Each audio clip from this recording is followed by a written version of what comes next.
A teenager created something in his bedroom that's now worth billions. The company that stole it didn't even try to hide what they'd done. This isn't some conspiracy theory. It's happened over and over again, and most people have no idea.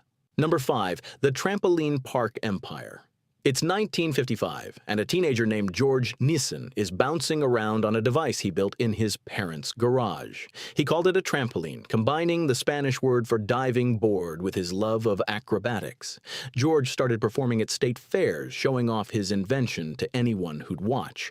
He'd do flips and tricks while crowds gathered around, mesmerized by this bouncing contraption.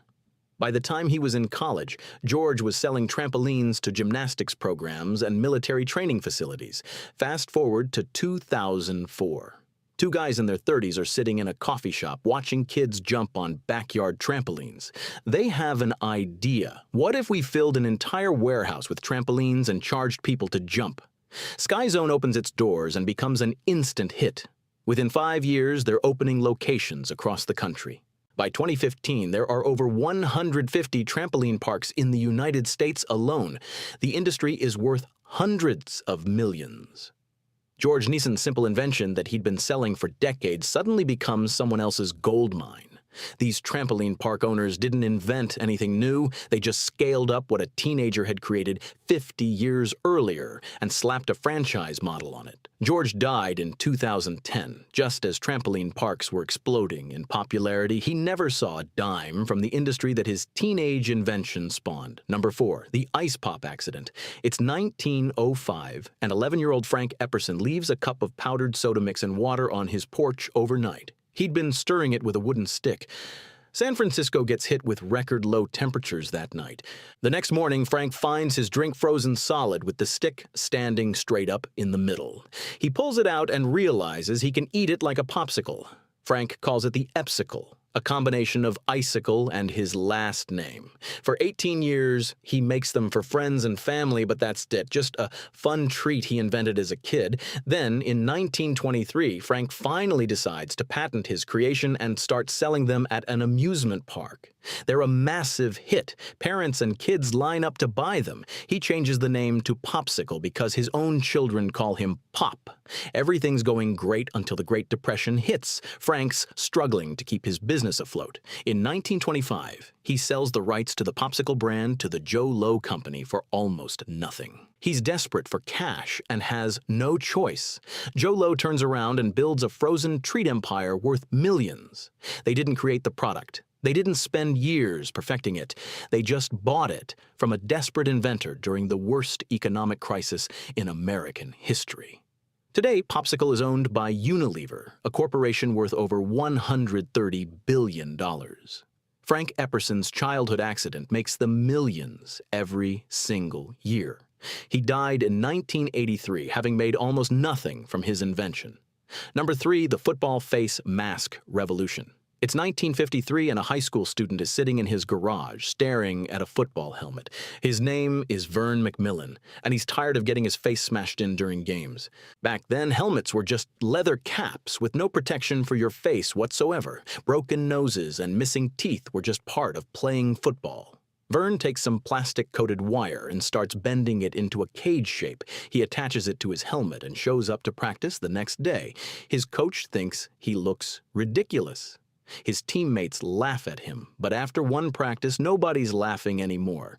Vern's face is perfectly fine, while everyone else is bleeding and bruised. Within weeks, every player wants one. The coach contacts a sporting goods company to start manufacturing them. Here's where it gets interesting. That company wasn't interested in paying Vern for his design.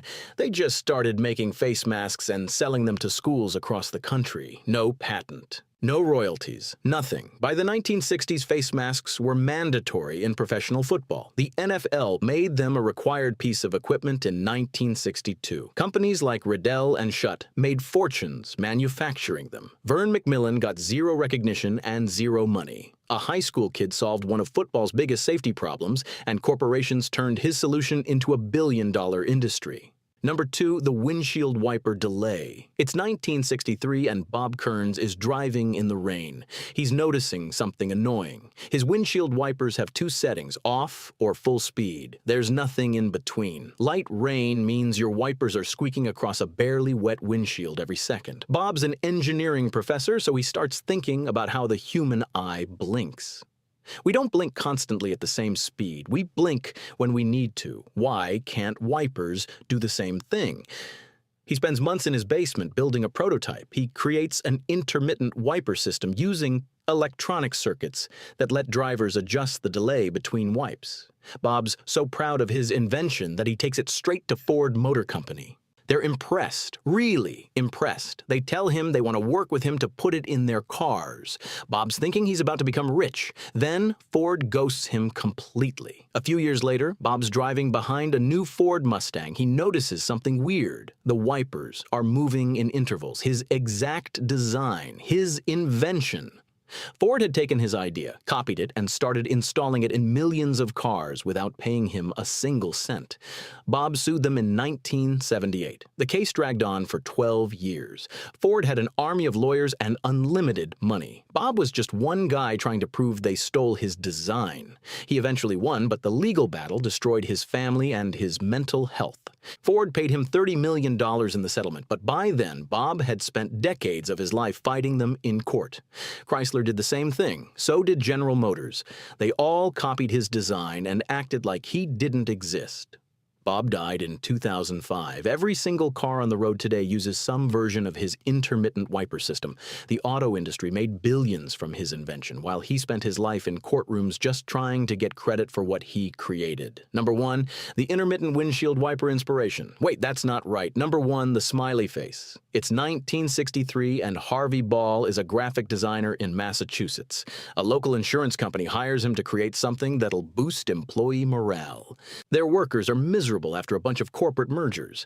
Harvey sits down and spends 10 minutes drawing a simple yellow circle with 2 dots and a curve for a smile. That's it. 10 minutes of work. The insurance company loves it. They pay Harvey $45 and start printing the smiley face on buttons, posters, and cards for their employees. Harvey never trademarks it. He doesn't think it's that important. Within a few years, the smiley face explodes everywhere. Other companies start using it. It shows up on t-shirts, stickers, lunch boxes, and eventually becomes one of the most recognizable images in human history. In the 1970s, 2 brothers named Bernard and Murray Spain start mass-producing smiley face merchandise. They make over $50 million selling products with Harvey's design. They didn't create it, they just slapped it on everything and cashed in. Harvey Ball made $45 total from the most famous symbol of happiness ever created. He died in 2001, watching the world make billions from his 10-minute sketch. Today, that simple smiley face generates over $500 million a year in merchandise sales. Harvey got lunch money. The world got rich. Sometimes the biggest ideas come from the smallest moments, and the people who create them end up with nothing but the satisfaction of knowing they changed the world, even if nobody remembers their name. These stories all share the same brutal pattern. A kid creates something brilliant, and the people with money and power take it without a second thought. George Nissan's trampoline becomes a franchise empire he never profits from. Frank Epperson sells his Popsicle invention for pocket change during the Depression. Vern McMillan's face mask becomes mandatory equipment while he gets nothing. Bob Kearns spends his life in court fighting auto giants who copied his wipers. Harvey Ball draws a smiley face for $45 that generates $500 million annually for everyone except him. The pattern isn't complicated. Young inventors create, corporations profit, and most of the time, nobody even knows the real story behind the products they use every day.